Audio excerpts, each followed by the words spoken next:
I grew up in small-town America.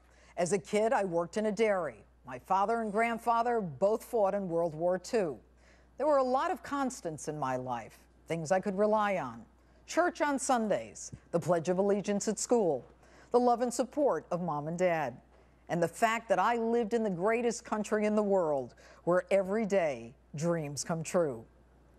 But last Wednesday, as I sat in a congressional hearing room on a rainy day in Washington, D.C., listening to whistleblowers' riveting accounts of what happened in Benghazi on the night Ambassador Chris Stevens, Sean Smith, Ty Woods, and Glenn Doherty were killed, my heart broke.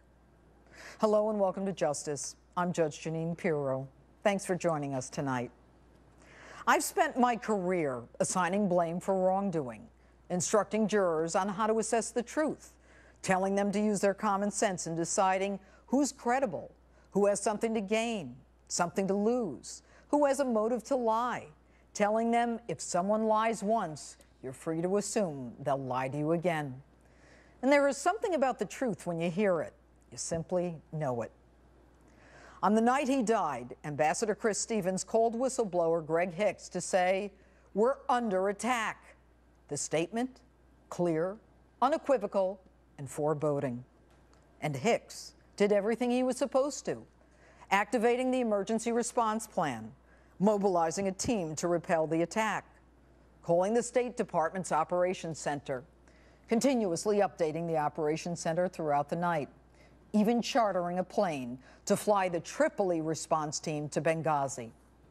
At some point, Hicks realized he was being left out of all decision-making and that the order had been given to stand down. There would be no rescue. We now know the Obama administration lied to us. They misled us, and they left Americans to die. So what do we know? Fact. The president knew at 5 p.m. his consulate and ambassador were under attack. He simply told Joint Chiefs Chairman Dempsey and Defense Secretary Panetta to take care of it. He simply went to bed. He didn't even bother to call, never checking with them again. Fact. The next morning, the president takes Air Force One to fly to a Las Vegas fundraiser for himself while Americans burn in the Middle East. He can take Air Force One for a campaign fundraiser, but he can't send fighter jets to save Americans. Fact. The fight lasted 8 hours. Fact. There was no spontaneous demonstration, no YouTube video that ignited the murderous fury in Benghazi, and they all knew it. It's not one fact, but each fact taken together as a connected whole that convinces us of what the truth is. And that truth? Jay Carney, Susan Rice, Hillary Clinton, Barack Obama, they all lied to us.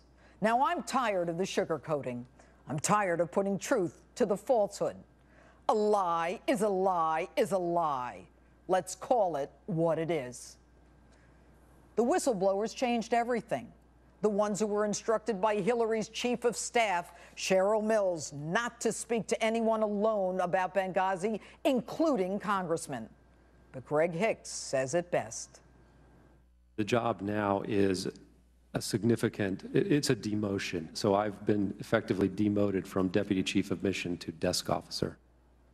Mr. President, with all due respect, you actually demote the man who was on the phone all night scrambling to get help, destroying your classified records, chartering a plane, taking on the terrorist by himself.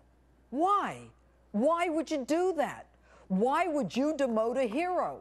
And why would you lie to us? I'll tell you why. Because of a looming presidential election 7 weeks away. Because Americans can't be under attack, especially not a terrorist attack, if, as you say, Al-Qaeda is already on its heels. Mr. President, how could you not send in reinforcements? How could you not send in Americans trained for this very kind of emergency? You're the commander-in-chief. That's your job. And enter Hillary Clinton. Fact. Because the Benghazi consulate security was so substandard, it could only have been inhabited if you had issued the waiver. Fact. Your department continuously denied both Ambassador Stevens and Deputy Chief of Mission Hicks' request for more security. Fact, you actually reduced security when everyone knew of the threats and the prior assaults on Benghazi. And please, don't even begin to try to sell us the idea that it was about saving money, because your own staffer, Charlene Lamb, who supposedly was dismissed, swore that the resources were not an issue. And my sources tell me Lamb is now up for an even higher post in the State Department. So, Hillary, why would you do this? I did tell the Accountability Review Board that Secretary Clinton wanted the post made permanent. Oh, okay. Now we know. You wanted to arrive on your chariot and announce the establishment of a permanent mission in a normalized Libya. Normalized? When you last visited Libya, you had the Defense Department pre-position assets off the Libyan coast in case you needed rescue. How could you? And then you swear under oath, just back from weeks abroad, logging all those miles, recovering from the flu, the fall, the concussion, and the blood clot. You testify you didn't know a thing about your friend the ambassador's request for more security. Any of the requests, any of the cables having to do with security did not come to my attention. Now, Hillary, I know you were busy that night, calling the president of Tunisia when all the action was in Libya. But you can't deny requests for more security in Benghazi and then blame the very people who asked for it. You can't have it both ways. And you want us to believe that you and the president are going to get the facts and get justice? You can't even get to the FBI, to the crime scene, for 3 weeks. And by the way, the FBI guys, they carry guns, don't they? If it takes them 3 weeks because it wasn't safe in Benghazi, how the hell is it safe enough for you to keep our civilian diplomats there? And what to do? Find some guys with impeccable reputations, beholden to your husband Bill, and ambassador named Pickering, an admiral named Mullen. Have them investigate and make sure they don't ask you any questions, or talk to the guy in charge of the emergency response. And Pickering, he's perfect. He apparently believes America is already full of Islamophobes. And while you're at it, Hillary, why not throw the president of Libya under the bus, too?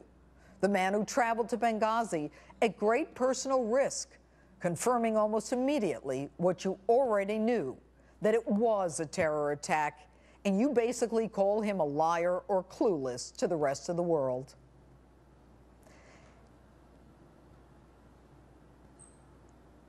And how about your take on our money? You take it and buy an advertisement to apologize to the Arab world about a video that has nothing to do with Benghazi while they burn us in effigy. That'll keep the lie going, too. But they say we're obsessed with Benghazi.